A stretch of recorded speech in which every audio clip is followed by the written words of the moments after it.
Pak Wahab, ini tadi kita juga sama-sama mendengarkan pernyataan dari Pak Muammar terkait dengan stimulus ya, keringanan kepada masyarakat yang memang ini menjadi perhatian serius.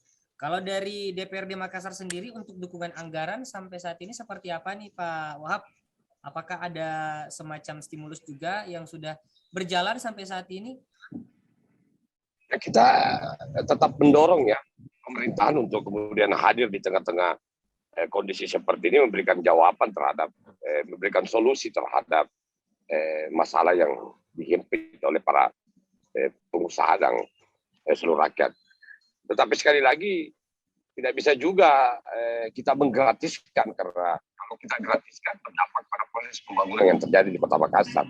Jadi kebijakan itu kebijakan yang lebih sifatnya parsial untuk menopang sektor ekonomi, khususnya para pelaku bisnis ekonomi kecil dan menengah, karena walaupun efeknya kecil, tetapi secara sosial mereka ini punya dampak sosial yang begitu besar. Oleh karena itu ya mereka menjadi fokus perhatian kita yang paling utama. Tapi sekali lagi perhatian kita juga pada sektor usaha lain, pelaku usaha lain, kelompok menengah ke atas ya juga perlu kita perhatikan, karena dampak dari kebijakan mereka juga berkonsekuensi terhadap punya efek terhadap kondisi masyarakat Kota Makassar. Contoh misalkan PHK dan lain sebagainya dirumahkan, itu kan pasti berdampak ke pemerintah kota, dan konsekuensi semua itu adalah kita harus menerima akibat itu. Ya prosesnya ini menurut saya kesimpulannya satu, bahwa kita harus beradaptasi dengan keadaan, kita siap menerima keadaan terburuk, antisipatif, tetapi sekali lagi kita juga harus tetap berusaha mensiasati keadaan dengan tetap mengedepankan protokol kesehatan. Contoh misalkan ada pembatasan aktivitas layanan di tempat, tetapi aktivitas layanan take away misalkan masih dimungkinkan, walaupun gairahnya tidak seperti misalkan pada saat layanan di tempat.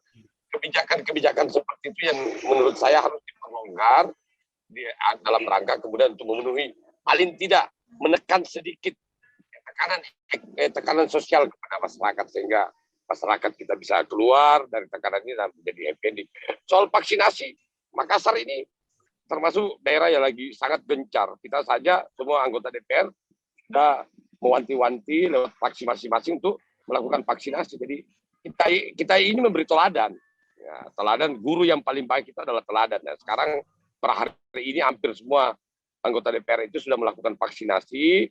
Per bulan ini sudah masuk vaksinasi kedua, insya Allah. Kemudian kita akan endorse ke masyarakat bahwa kami juga sudah melakukan vaksinasi ini dalam rangka memutus rantai, salah satu cara untuk memutus rantai penyebaran coronavirus, kemudian bisa menurunkan level atau zona Makassar menjadi level aman, kemudian aktivitas masyarakat bisa diperlonggar, dan dampaknya secara ekonomi masih terasa di semua sektor kehidupan masyarakat. Kira-kira seperti itu.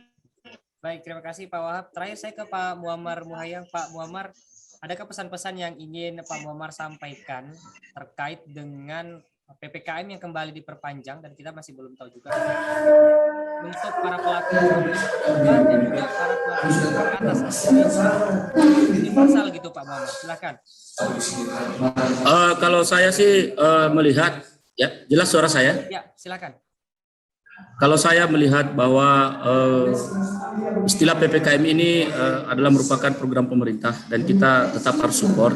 Tapi kami melihat bahwa PPKM tidak menjadi penghambat untuk kembali kita menggerakkan perekonomian kita, karena 2 tahun sudah pandemi COVID-19 ini sebenarnya sudah ada jalan keluarnya, yaitu prokes dan vaksin. Jadi mudah-mudahan di tahun 2022 tidak usah ada timbul kepanikan yang luar biasa, karena ketika kalau ekonomi juga sakit, itu juga akan menyebabkan tambah banyak orang yang sakit. Betul. Jadi kami berharap bahwa pemerintah harus lebih kreatif dalam membuat kebijakan fiskal stimulus supaya perekonomian minimal 60% bisa bergerak seperti ketika sebelum terjadi kejadian COVID. Karena apa? Karena kalau kita bisa menggerakkan, insya Allah diharapkan di 2023 kita bisa mencapai 80% perputaran ekonomi yang kita harapkan. Nah, itulah makanya memang perlu perencanaan yang bagus. Tapi yang penting kita catat adalah bahwa COVID-19 ini sudah punya solusi, dalam artian ada vaksin, kemudian ada prokes, itu sudah lebih dari cukup. Karena saya melihat bahwa di luar negeri pun mereka sudah mulai menjalankan siklus perekonomian dengan bagus. Liga sepak bolanya sudah berjalan, penonton juga sudah ada dan sebagainya. Konser musik juga sudah jalan. Artinya confident mereka untuk menjalankan aktivitas. Karena perekonomian itu ditunjang dengan aktivitas manusia. Ketika aktivitas manusia rendah, otomatis ekonomi akan rendah. Oleh karena itu saatnya lah di 2022 baratnya kita keluar dari gua-gua, masuk kembali terjun ke alam bebas, terjun ke masyarakat, terjun ke market, ekonomi dan sebagainya, kita jalankan. Kemudian untuk pemerintah sebaiknya di triwulan terakhir ini cairkanlah secepatnya supaya serapan anggaran menjadi tinggi. Cairkanlah secepatnya proyek-proyek yang bisa menggerakkan multisektor. Karena itulah yang bisa kita lakukan. Dan memang peran pemerintah akan sangat tinggi saat ini, karena ketika ada memang force majeure atau bencana dan tidak terduga, ya memang sandaran kita satu-satunya adalah ke pemerintah.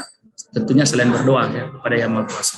Karena memang begitulah situasi dan keadaan kondisinya, karena sesuatu itu tidak diminta-minta, tiba-tiba terjadi kejadian seperti pandemi Corona COVID-19. Bagi pesan kami secara umum bahwa dunia usaha kecil, menengah, besar harus kita bangun optimisme, dan yang membangun optimisme adalah pemerintah sebagai garda terdepan, kemudian masyarakat menjadi optimis, kemudian insya Allah dunia usaha, dunia industri juga optimis untuk sama-sama bangkit. Jangan lagi kita terlena dengan situasi dan kondisi seolah-olah wah ini PPKM tidak ada habisnya. Kalau PPKM sebaiknya diberhentikan kalau sudah selesai. Kemudian penyakit ini seperti penyakit flu, tipes, penyakit ini ya akan seperti itulah. Jadi tatap muka sekolah juga sudah mulai, itu yang kita harapkan. Karena kalau anak sekolah di Makassar ada 6.000 orang, belanja 10.000 itu sudah berapa perputaran uang satu hari. Nah, itulah yang kita harapkan sebenarnya. Maksudnya lebih kita berbicara tentang tantangan sektor real. Sektor real bergerak akan menghasilkan sektor-sektor non-real ataupun konstruksi, kemudian sektor hotel. Baik, terima kasih Pak Muammar Buhayang dari Apindo yang sudah hadir hari ini memberikan masukan-masukannya terkait dengan bagaimana mengembangkan sektor ekonomi di tengah PPKM yang masih berlanjut saat ini. Terima kasih juga untuk Pak Dr. Lukman Setiawan, pengamat ekonomi yang sudah hadir juga hari ini, dan Pak Abdul Wahab Tahir yang sudah memberikan informasinya terkait dengan bagaimana dukungan DPRD Makassar terkait dengan pengembangan SDM, pengembangan ekonomi di tengah pandemi COVID-19, khususnya di tengah PPKM yang masih berjalan. Terima kasih, saya Febrian pamit undur diri. Assalamualaikum warahmatullahi wabarakatuh.